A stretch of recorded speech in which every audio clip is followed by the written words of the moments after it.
ቃጠቀጠው ወቀጠው ማንቸስተር ሲቲ አርሰናልን በድጋሚ ካሸነፈ በኋላ በሚካኤል አርቴታ ዙሪያ ያለው ስሜት ከተለመደው የመጨረሻ ሽንፈት የበለጠ ከባድ ሆኖ ተሰምቷል። ይህ በ2026 ውስጥ አንድ ግጥሚያ ብቻ አልነበረም። አርሰናል በከፍተኛ ደረጃ ሲቲን ሲገጥም ለዓመታት ሲከተለው የነበረው አሳማሚ ዱላ ዛሬም ቀጥሎበታል። ከሜዳው ሲወጣ አርቴታ ይህን ታሪክ ከዚህ በፊት ያየውን ስራ አስኪያጅ መልክ ይዞ ነበር። ተስፋ፣ እምነት፣ ዝግጅት እናም ከዛም ተመሳሳይ ፍጻሜ ለአርሰናል ደጋፊዎችና ለራሱ ለአርቴታ ትዝታዎቹ ይቆማሉ። እንደ አውሮፓውያን አቆጣጠር በ2023 ማንቸስተር ሲቲ አርሰናል በማሸነፍ በፕሪሚየር ሊጉ የዋንጫ ውድድር አሸንፎ በወሳኝ የፊት ለፊት ግጥሚያዎች ውድድሩን ሙሉ በሙሉ ቀይሯል። አርሰናል ታሪካዊ የውድድር ዘመን ሊሆን የሚችል የተነፈገበት ለውጥ ነው።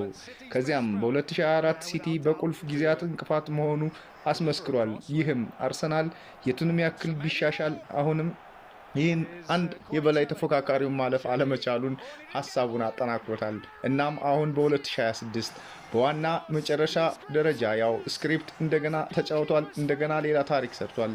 ሌላ ኪሳራ፣ ሌላ ያመለጠ ድል፣ አሁንም ያለውን ክፍተት ሌላ ማስታወሻ።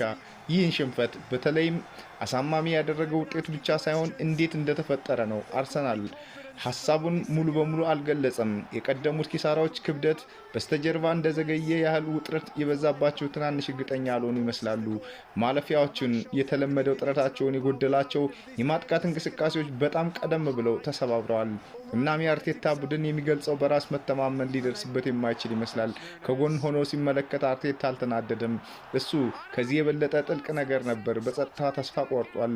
ቡድኑ ዝግጁ መሆኑን ስታምን የሚመጣ አይነት የብስጭት አይነት እንደገና ሲወድቁ ለማየት ብቻ። ለሱ የግል ሽፋንም አለ። በአንድ ወቅት በማንቸስተር ሲቲ በፔፔ ጋርዲዮላ ስር ይሰራ የነበረው አርቴታ መካሪውን ለመቃወም ሲሞክር ተማሪ ሆኖ ታይቷል። እያንዳንዱ ስብሰባ ያንን ጽሑፍ ይይዛል። ከእያንዳንዱ ኪሳራ ለዚያም ትረካ ሌላ ምዕራፍ ይጨምራል። እና አርቴታ አርሰናልን በጠንካራና በተፎካካሪነት የገነባው ቢሆንም በሲቲ ላይ ያሉት እነዚህ ጊዜያት አሁንም ያላለቀ ስራ ይሰማቸዋል። በመጨረሻም የእሱ ምላሽ አስደናቂ አልነበረም፣ ግን ያ ኃይለኛ ያደረገው ይህ ነው። ምንም ጩኸት የለም፣ ምንም ሰበብ የለም። ቁጥጥር የሚደረግበት የታሰበ ሀዘን ብቻ።